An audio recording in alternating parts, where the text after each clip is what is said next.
Aujourd'hui, nous allons commencer l'étude d'un texte extrêmement célèbre de la philosophie. C'est un texte écrit par Platon dans ce dialogue qui est le Gorgias, et c'est le texte de Calliclès. On ne sait pas très bien si Calliclès a existé ou pas. Comme la seule trace historique que l'on ait, c'est le dialogue de Platon, on se demande si Calliclès se réfère à un personnage existant comme Platon le fait dans de nombreux dialogues, ou si au contraire c'est un personnage complètement inventé par Platon pour son dialogue.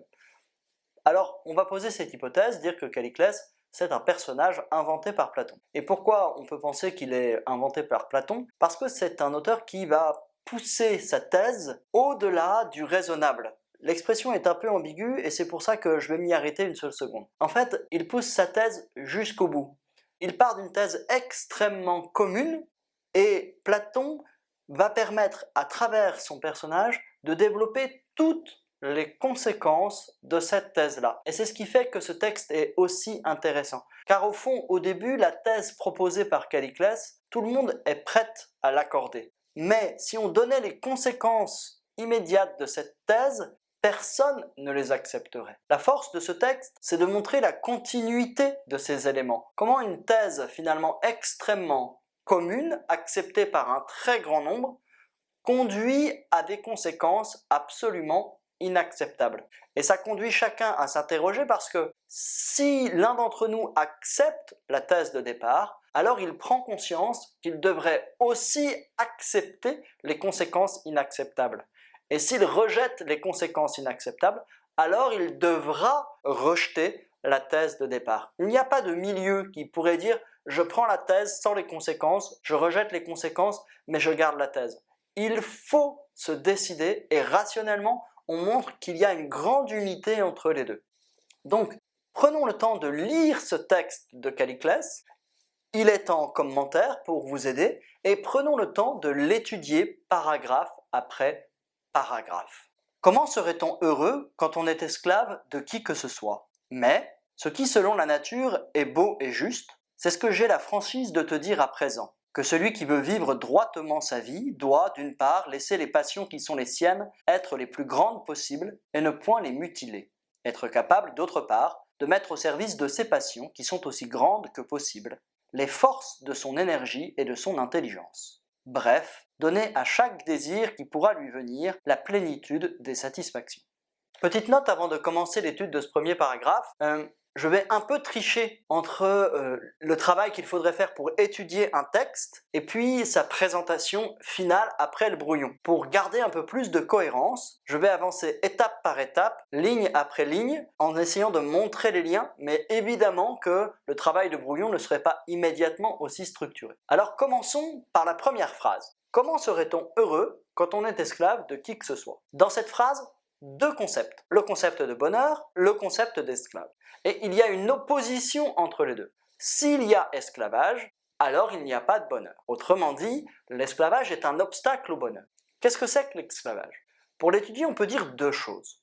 Eh bien, d'abord, l'esclavage, c'est le contraire de la liberté. Mais l'esclavage n'est pas le seul contraire de la liberté. Il y a un autre contraire de la liberté, qui est le prisonnier. Quelle est alors la différence entre le prisonnier et l'esclave? Le prisonnier, c'est celui qui est confiné dans une pièce, pourrions-nous dire. Le prisonnier, c'est celui qui est empêché d'agir. On lui interdit d'agir. Le pire des prisonniers, c'est celui qui serait totalement attaché. L'esclave, au contraire, garde sa capacité d'action. L'esclave fait des choses. Mais ce n'est pas lui qui décide de ses actions. Le principe de son action, la cause de son action, c'est le maître. L'action est décidée par un autre et ne dépend pas de lui. Autrement dit, l'homme libre, opposé au prisonnier, c'est celui qui est capable d'agir. Et l'homme libre, opposé à l'esclave, c'est celui qui est capable d'agir par lui-même et non sur l'ordre d'un autre. C'est celui qui trouve en lui-même le principe de son action. Donc, pour Calliclès, et il faudra comprendre pourquoi, on ne peut être heureux que lorsque nous sommes au principe de notre action. Et pour comprendre pourquoi le bonheur dépend de notre action, alors il faudra définir le bonheur. Et on verra justement que Calliclès s'y attache à la fin du paragraphe. Une chose importante, on peut comprendre ici que la liberté pour Calliclès, c'est être au principe de son mouvement, c'est-à-dire faire tout ce qu'on a envie. Si on voulait le dire de manière un peu provocatoire, être libre, c'est faire ce qu'on a envie, avec qui on a envie, quand on a envie, où on a envie, avec n'importe quel accessoire. Ici, on a listé les grandes circonstances d'une action humaine. Le lieu, le temps, les circonstances, les personnes.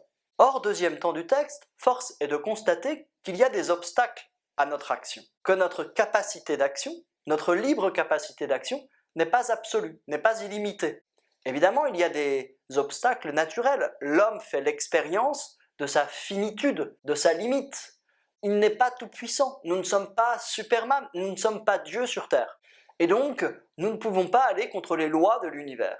Mais il y a des obstacles plus étonnants, ce sont des obstacles qui sont à l'intérieur même de l'homme. Et parmi ces obstacles, il y a des devoirs. Ces devoirs, souvent, ils sont représentés par ce qui est juste, parce que c'est que le droit.